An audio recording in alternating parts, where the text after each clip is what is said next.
Tennessee business fights a $5,000 fine from the state and wins, why the court cost makes it feel more like a loss. This video of passengers left behind, prompting complaint after complaint from Greyhound passengers.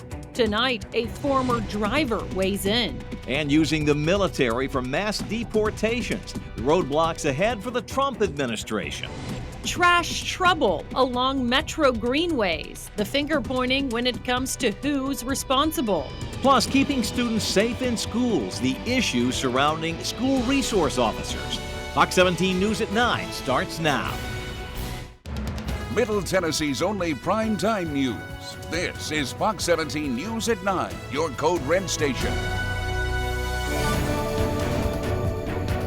People are very hostile. They're very unreasonable, and that is what tends to harden the employees. Continuing coverage as Fox 17 News continues to field complaints from Greyhound passengers. It started after we aired a story about passengers left stranded during a trip from Nashville to Memphis. Well, tonight, not only does a former Greyhound driver weigh in, but after weeks of daily inquiries, or a week, I should say, we are finally hearing back from the company itself, Greyhound. Fox 17 News' Caitlin Miller in studio with what she has uncovered today. Scott, Megan, you can see all the emails right next to me that I sent to Greyhound and the company that owns them, Flixbus. I heard back today for the first time, and they told me it's not appropriate to engage back and forth through the media about individual customer service matters. I've also been trying to reach the federal agency that deals with passenger rights, and I keep getting the runaround. Ken says he drove for Greyhound for 25 years and was a senior instructor. Fox 17 News has been staying on top of passenger complaints, with people coming forward to us saying they were not dropped off at an actual bus stop. So we asked Ken how this could happen. Unless somebody updates those, or you happen to be proactive and look this stuff up, you don't know something's been changed. Ken explains driving got more difficult as Greyhound transitioned from terminals to curbside drop-offs. I stopped at one place and the lady came out and says, this hasn't been a Greyhound station for 2 years now. What are you doing here? So it's on my road card. We also asked Ken about passengers getting left at rest stops and how often that happens. Just like trains or planes or buses, you're supposed to maintain a schedule. Ken explains drivers can also get in trouble for getting behind schedule. Fox 17 News reached out to Greyhound and Flixbus for a week. Tonight, Flix responded for the first time. The Flix North America spokesperson says their company takes the quality of service very seriously, and they encourage customers to follow driver announcements regarding stop durations and to comply with instructions. We also reached out to Federal Motor Carrier Safety Administration about passenger rights, but they directed us to the Federal Transit Administration, saying they don't oversee passenger rights for motor coach operations. We then reached out to FTA, and they sent us back to FMCSA. So then I reached out to the Department of Transportation in hopes of getting an answer as to which federal agency is responsible for passenger rights. We did follow up tonight with more questions for Flixbus, but we did not receive a reply yet. We are committed to staying on top of this issue for you and to figure out which federal agency can assist passengers with these types of situations. So please continue to send us your stories. Reporting live from in studio, I'm Caitlin Miller, Fox 17 News, your Code Red station.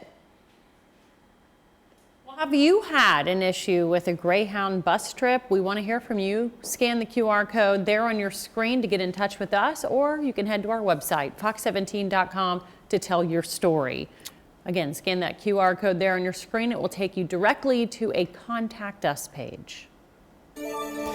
In Operation Crime and Justice, the Metro Community Review Board will soon have greater access to information as it looks into complaints against Metro police officers. The group finalized a memorandum of understanding with the police department. Under this new set of rules, the CRB members will be able to get access to police records and other documents needed for their probes. Now, this after a new state law stripped these types of boards of any real power. CRB members here in Nashville say this is a step in the right direction. It's just very helpful to know what the expectations are and what the parameters are and what we can ask for. I mean, how the two agencies will work together. Now, Metro's Community Review Board operated for about a year without this agreement with the city and the police department. Tonight in the high cost of homelessness, frustration over this trash building up from a homeless camp along a greenway in Germantown. Fox 17 News' Kylie Walker digging into who's responsible for the cleanup. Dubnik says that this area here is meant for working out and enjoying nature, but instead it's being overrun with junk and scrap metal. This is the view taking over what could be a beautiful running trail off Cement Plant Road in Germantown. As someone who volunteers his free time to clean up areas like this citywide, Nashville resident Barry Dubnik says this is more than just an eyesore for taxpayers. We've pulled out propane tanks out of the river. We've pulled out hydrogen tanks out of the river. Dr. Steve Dia, a chemistry professor with Lipscomb University, says these are potential hazards to human health and animal well-being. These biohazards are potential to cause diseases. To learn more, I requested an interview with Metro Parks. They say the trash is not on the Greenway, and it appears to be on either private property or on Metro Water Services land.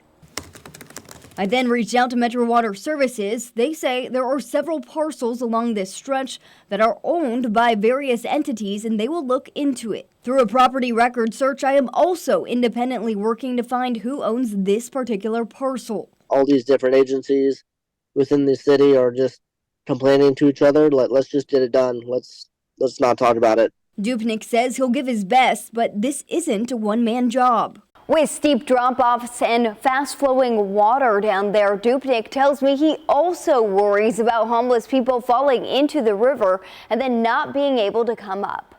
For now, reporting in studio, Kylie Walker, Fox 17 News, your Code Red station. Continuing coverage now on the suicide death of billionaire Nashville businessman Bill Freeman. He's being remembered tonight by city and state leaders after previously serving on several important boards for the city, including the Nashville Airport Authority. In a statement sent today by Bill's son, State Representative Bob Freeman, it says in part, "I know my dad will be deeply missed by all who knew him." It goes on to say that his legacy of dedication and commitment will live on in the countless lives he touched. And Metro District Attorney Glenn Funk sent us a message as well, saying that Bill Freeman was a friend to all of Nashville. He worked hard to give the men and women of this community better living standards. He also says we are a better city because of Bill Freeman. Well, tonight, some of the changes from Nashville Mayor Freddie O'Connell's transit plans are years down the road, but as Fox 17 News' Johnny Maffey shows us, some more immediate impacts could open the door to more affordable housing. I've been hearing from both city leaders and realtors in Middle Tennessee that affordable housing can be another door that opens with this transit plan because of the expanded service. Metro Councilor Jacob Coupin says more centers and more frequent service means more flexibility, adding this isn't to get rid of cars, but to give people options not to have to drive around. And if there are more places you don't have to drive to be able to get around, well, it unlocks those housing options. There's no bus right now that goes from north of downtown to south of downtown without transferring at Wego Central. So if somebody works at Music City Center or the Bridgestone Arena and they live up in North Nashville, they can't take a bus all the way down. And if they do, it's a 45-minute ride for what could be a 10-minute drive. And what we know about a robust transit system is that we build more density along those transit lines. And so you're able to provide more affordable and workforce housing. And Coupin says it's, quote, really important that more counties can eventually tap into this new Metro plan. In Nashville, Johnny Maffey, Fox 17 News, your Code Red station.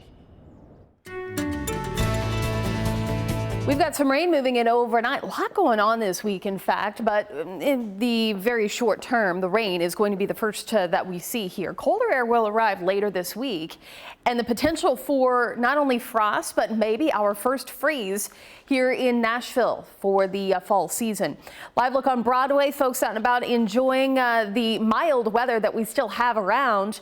One more day of warm weather before that cold air arrives, but it'll be the rain that arrives first, mainly after midnight, and then building as we head towards the morning hours, tapering off as we head into the afternoon. So this is going to be an overnight morning event for us here. Tracking a few showers and thunderstorms as well out of West Tennessee.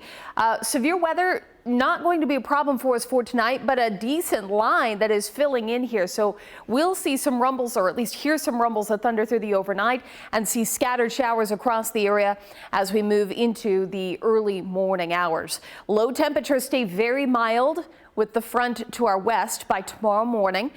Enjoy the mild weather. We get one more day of it before the colder air is set to arrive. We'll talk about cold, frost, and flurries that'll be possible. When to expect all of it in your Fox 17 Code Red forecast.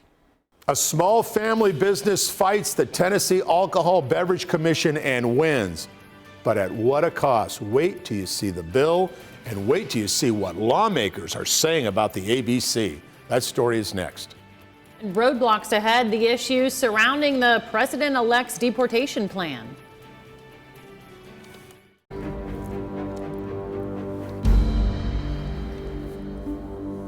A family-owned business's battle with Tennessee's Alcoholic Beverage Commission is getting the attention of state lawmakers. Now, a judge called the ABC's tactics in the case that we have been looking into pure trickery. Tonight, Fox 17 News' Dennis Ferrier follows up on his investigation. The Lookout Winery won its case against the ABC, but at an incredible cost. In fact, the cost is so high, you wonder if you can still call it a victory. The Lookout Winery and Pizzeria. You got good food before you go. Family recipes. Grandmother's pizza recipe from Naples, Italy. Family sweat and blood to build this little business in tiny Gill, Tennessee, perched just above Nickajack Lake, right off I-24 on your way to Chattanooga. The Tennessee Alcohol and Beverage Commission wrote the Bordonia family a $5,000 citation for selling alcohol to a minor, even though the minor never spoke to anyone in the winery.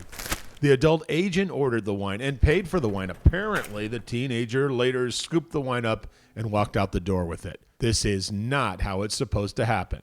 And the Bordonia family won its case against the ABC. State Senator Janice Bolin. I just was utterly flabbergasted. I was shocked. I was disappointed. I was disgusted. And that was before the latest development. Remember, the judge ruled the ABC broke its own laws in giving this citation to the Bordonia family. The state of Tennessee courts came back and said, hey, you were right. They did commit fraud, but we're not going to pay you back. So they come in and perpetrate a fraud. I have to defend myself. If I lose, I pay their fees and mine. If I win, I have to pay my fees. So they can go into any business, decide, let's go mess with this guy. So, you don't want to pay the extortion fine of $5,000? Then guess what?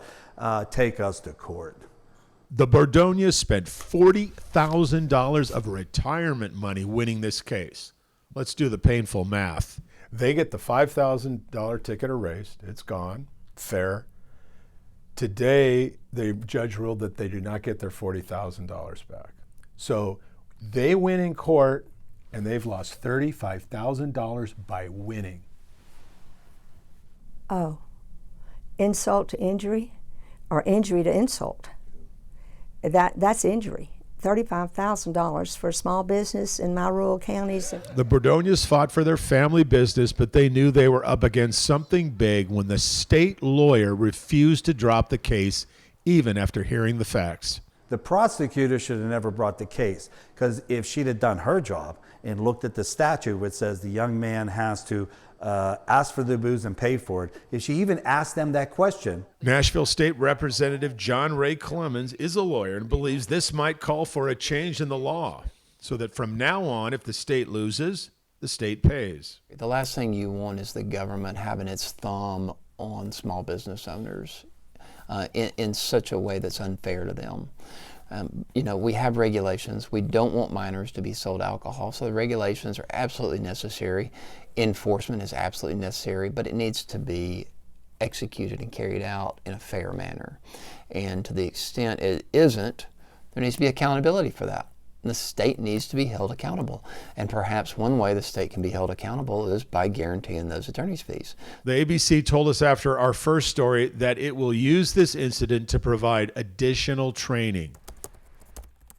But we have more questions, and this time the ABC is not answering. But now we are not alone in asking. Surely there is justice in this, and if we have to rewrite a law to make sure, but I hope we can find a way that it's going to help this couple in particular and not just potentially future people down the road. I'm hoping that something happens that's consequential enough that this practice will never take place again. We are still looking for those answers, and we're not giving up easily, but now we're not the only ones asking questions. I'm Dennis Ferrier, Fox 17 News, your Code Red station. Dennis, thank you. Tonight's Fox 17 viewer poll asks whether you think government agencies in our state should be forced to reimburse court costs for businesses or individuals like you if the state takes you to court and loses. And you see the numbers, 324 people weighing in. At least the majority of these folks think, yes, you should be reimbursed if you win. 95.4%. The poll's live right now. If you'd like to weigh in, scan the QR code there on the right-hand side of your screen. It will link you to our X page. Our handle is @Fox Nashville, and we will update the numbers for you coming up tonight during Fox 17 News at 10. Katie?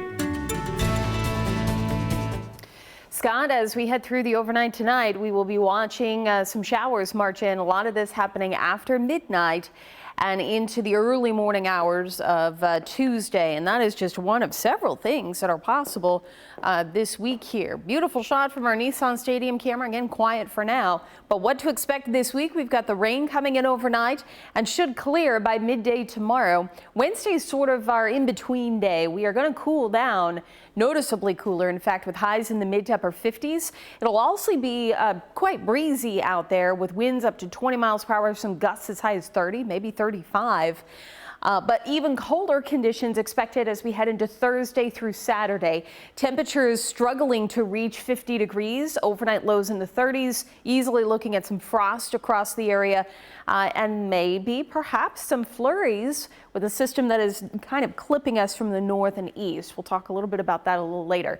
Starting with Tuesday here, 67 at 10 o'clock. Notice how mild we are going into the afternoon. We will keep skies partly to mostly cloudy for much of the day, even though most of the rain will clear out going into tomorrow mid-morning here. High temperatures area wide, again, very mild in the low 70s to upper 60s. Across much of Middle Tennessee. So let's walk you through overnight tonight. Showers moving in after midnight. We'll find a few moderate to heavy pockets of rain and even a few rumbles of thunder, but not expecting severe weather to be a problem for us here. This is 3 a.m. and notice as we head towards 6 a.m. we will continue to see some showers around for the beginning of the morning commute. Showers may actually linger just after lunchtime here for those east of I-65, especially out towards the plateau, Crossville, even Cookeville, McMinnville, Tompkinsville, all looking at these showers to last through much of the day and into the early evening hours, while folks in Nashville, Clarksville, Columbia are already starting to dry out. And then as we head into early Wednesday morning, we have a couple clouds hanging with us, but the cooler air will start to move in. So this is Wednesday midday here, and you can see that we've got much colder air that'll be marching its way into the area. It'll feel cooler already for Wednesday, but even colder as we head towards Thursday and Friday. With that, Thursday night, Friday morning, Saturday morning, and Sunday morning, we are looking at temperatures to be quite chilly in those mid to lower 30s, easily looking at frost, maybe our first freeze here in Nashville. We'll talk more about that possibility and the potential for some flurries coming up. Also coming up, a sinking feeling. What caused this massive sinkhole in Cookeville and why the fix won't happen overnight. And driver's license changes for Tennessee's immigrants, the distinction that we soon could see. Yes, a ruptured water main causing some big problems in the form of a sinkhole in Cookeville. It forced the closure of East Spring Street for much of the day, and people in that area were also without water while the fix was underway. Now, let me show you exactly the impacted area.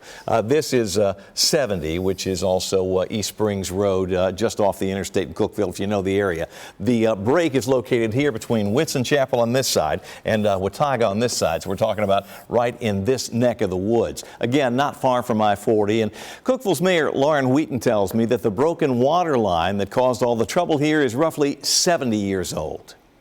With my term in my city council, we've been working on infrastructure a lot. We've done a lot of repairs already. We're budgeting for a lot more repairs. It's something that we're really focused on to get our infrastructure up because Cookeville is an area that's growing right now. So we're continuing to work on it. This one just popped up a little bit sooner than we thought. It's a mess. No word on exactly how long the repaving part of this job will take. The mayor says she's going to have to work with TDOT since Highway 70 is a state road.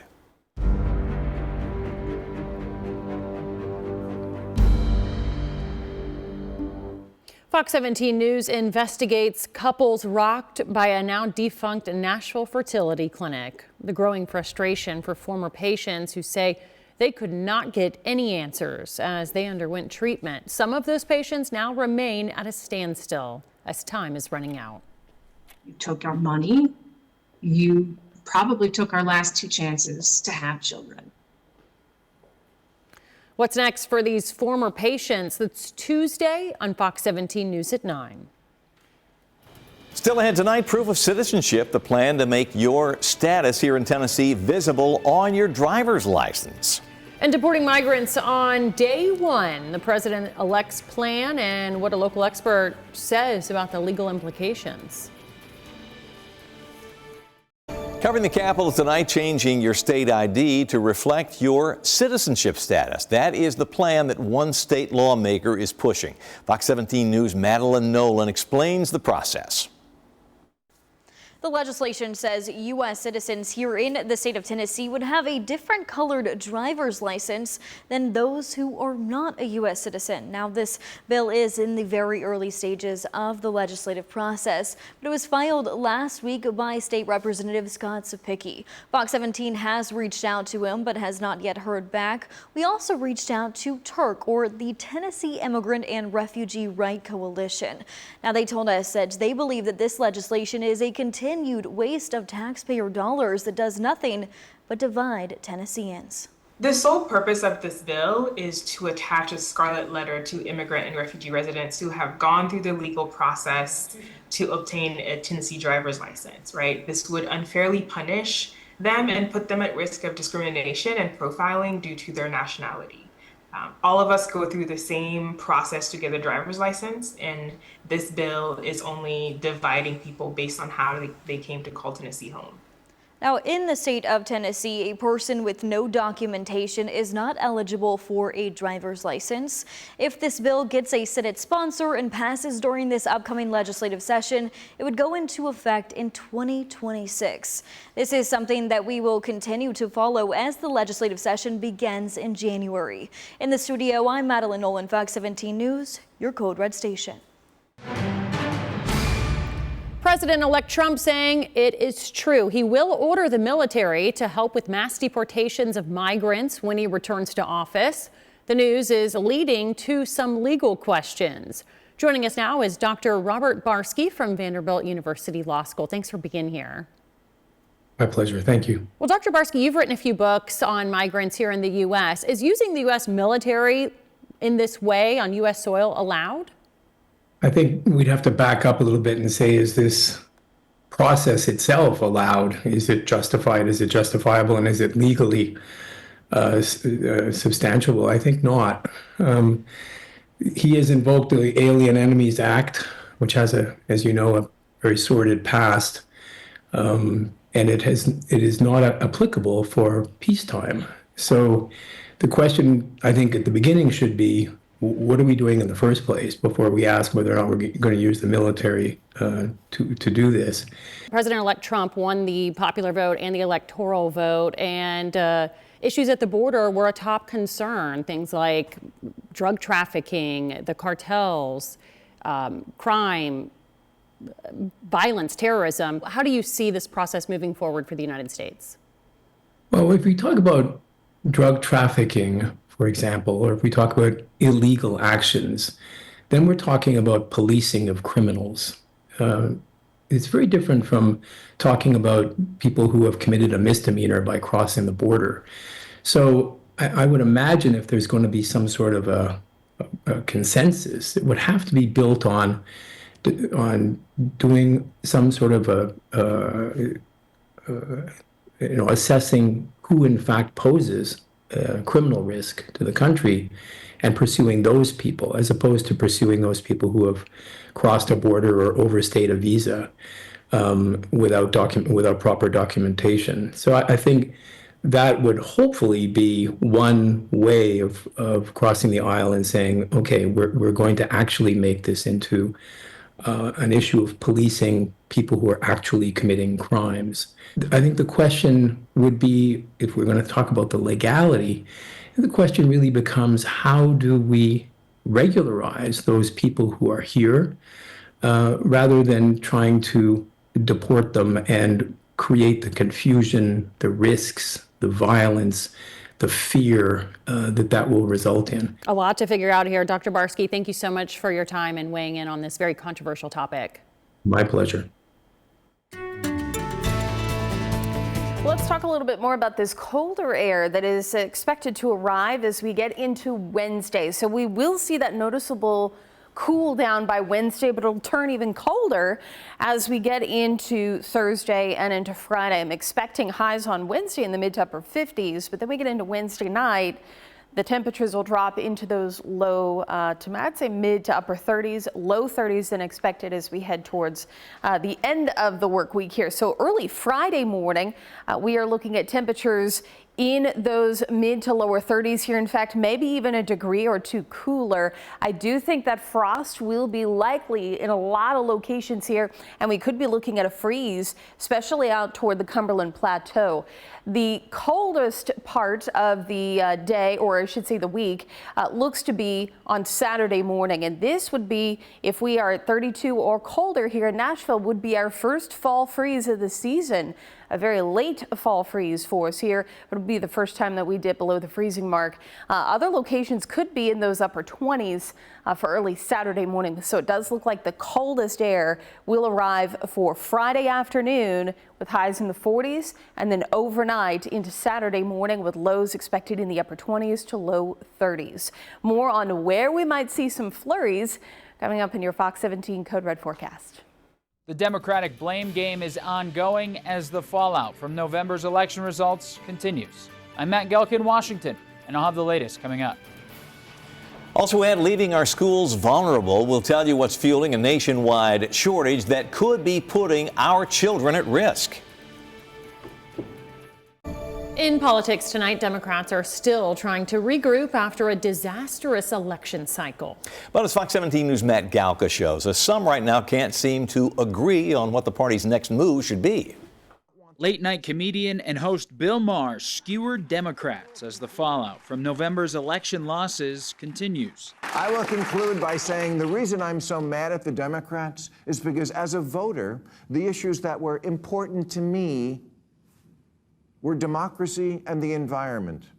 And now, there's no one to champion or defend either of them because you, with your aggressively anti-common sense agenda and exclusionary attitude, blew it. The blame game in the party has spanned reasons like not fully acknowledging economic strain on Americans to embracing the culture war.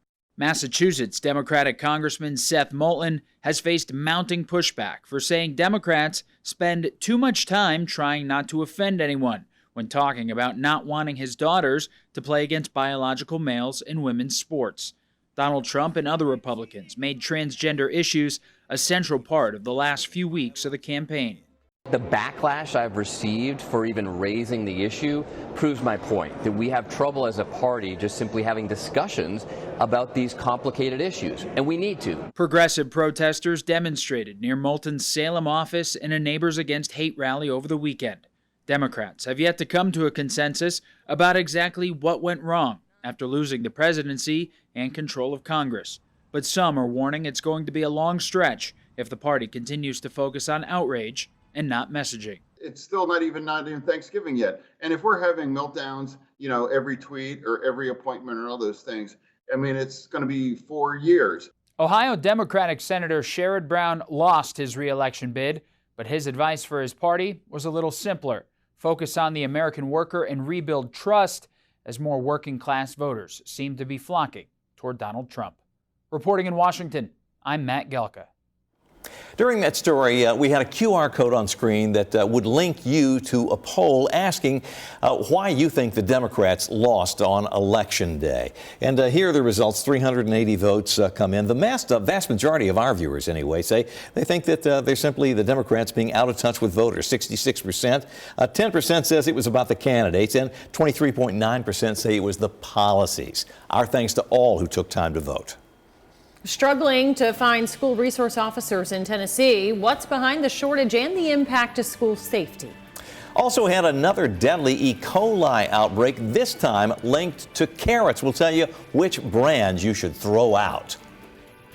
And coming up, we'll talk more about the potential for some flurries flying by the end of the week, where they are most likely to happen in your Fox 17 Code Red forecast. As threats to our schools increase, the need for school resource officer right now really is greater than ever. But there's a nationwide shortage of available officers to keep schools safe, including in Tennessee. Chris Daniels taking a closer look at the numbers in tonight's Spotlight on America investigation. Yeah, that's right. Good morning. School resource officer Micah Rose. Good morning. Greets students in class. They're not just toys, right? They're tools. And on the playground. Whoa, wow. They're kind of heavy. He's now in his 7th year in this Washington State elementary school. When kids feel safe in the school, their focus can be on learning. Rose says building relationships like this can save lives, even with time stretched among thousands of students. How many schools are you bouncing between? So I have 8 schools total. Yet staffing does not exist to fill every school that wants an SRO. States like Kentucky, Indiana, Minnesota, and Tennessee have struggled to fill the positions, and nearly a fifth of SROs are assigned to 5 or more schools like Micah. Do you think it helps you also avoid emergencies or react to an emergency? Absolutely. The value of having someone who has that knowledge and understanding of that school is a huge benefit in being able to respond if there is some type of emergency, an incident that does take place.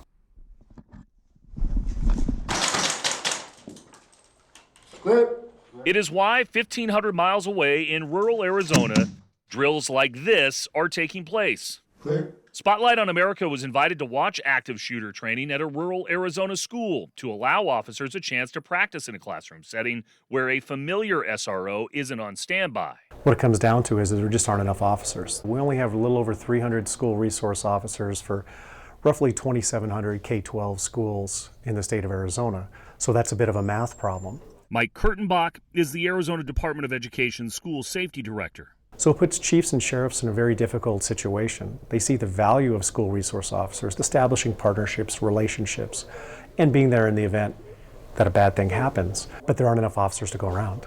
To police or not to police schools has been a delicate question nationwide. A 2023 analysis of public schools found while SROs reduce some forms of violence, they do not prevent gun-related incidents and may increase the numbers of suspensions and arrests. In the wake of the death of George Floyd and national protests involving police, cities like Oakland, Rochester, New York, and Seattle all ended their SRO programs. So you think it makes a difference to have a school resource officer in place at schools across the state versus not?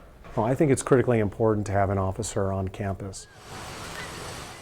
In June, a 17-year-old student was shot and killed at Seattle's Garfield High School that had an SRO until the program was canceled in 2020. When you look at what happened at Garfield, how do you react to the fact that there's not a school resource officer there?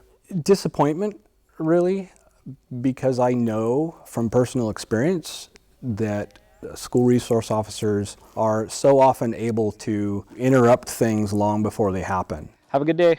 For Spotlight on America, I'm Chris Daniels.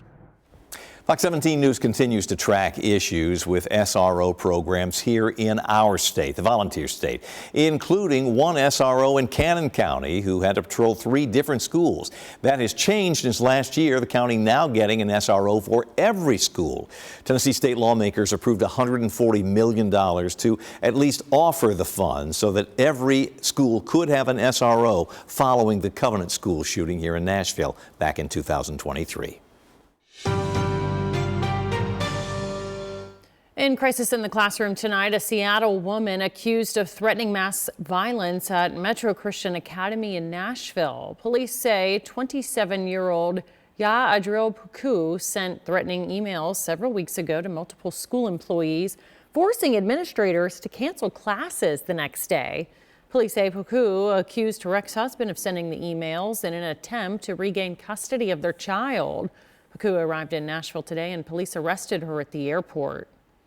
Crisis in the Classroom is Fox 17 News' commitment to exposing problems in our schools and finding solutions. If you have a story you think we should cover, send us an email to news@fox17.com. You can also call our tip line at 615-266-4149.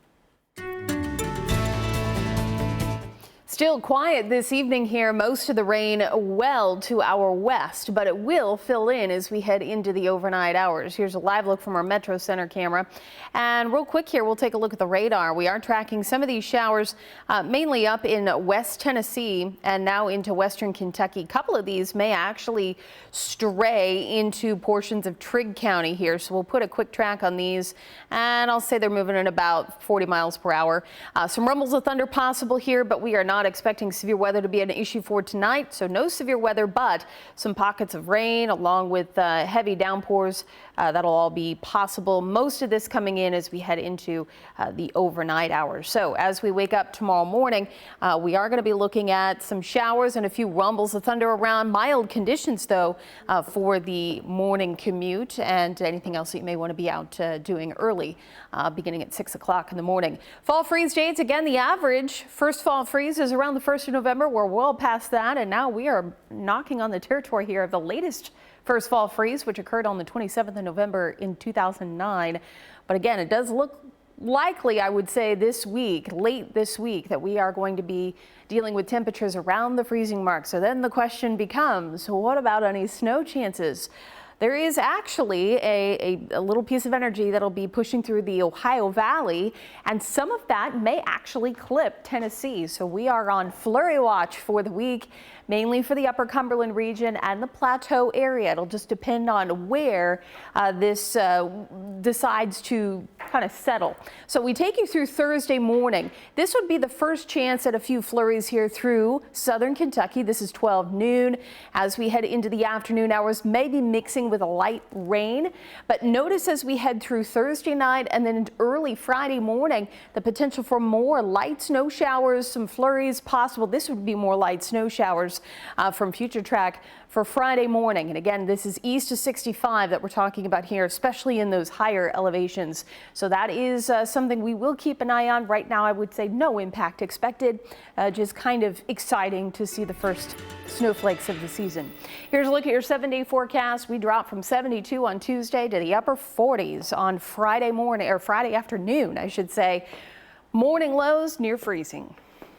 Recall alert, the carrots linked to a deadly E. coli outbreak.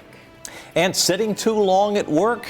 Got your attention now, don't I? The health impacts of too many hours in a chair and too little movement. Recall alert tonight involving bagged organic carrots. Well, one person is dead. Dozens of others got sick after an E. coli outbreak linked to those carrots. Here's pictures of the carrots that are being recalled. They were sold by Grimway Farms at Trader Joe's, Whole Foods, and Walmart. If you have any of these in your refrigerator, throw them out. The CDC says 39 people were infected. 15 people have been hospitalized across 18 states. So far, though, no cases have been reported here in Tennessee.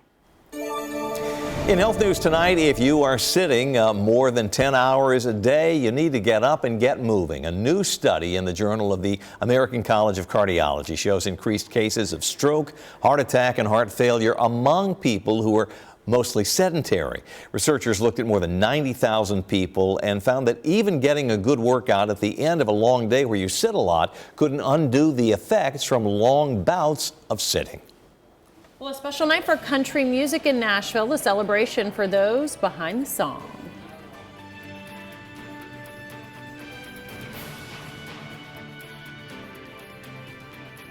In entertainment news, some of country music's brightest stars were out in Music City tonight. Well, artists were dressed up in downtown for the ASCAP Music Awards. Fox 17 News catching country music superstar Chris Stapleton arriving at the award ceremony at the 1230 Club on Broadway, along with other songwriters and local talent. The American Society of Composers, Authors, and Publishers, or ASCAP. The event is to celebrate the songwriters and publishers of country music's most performed songs over the past year.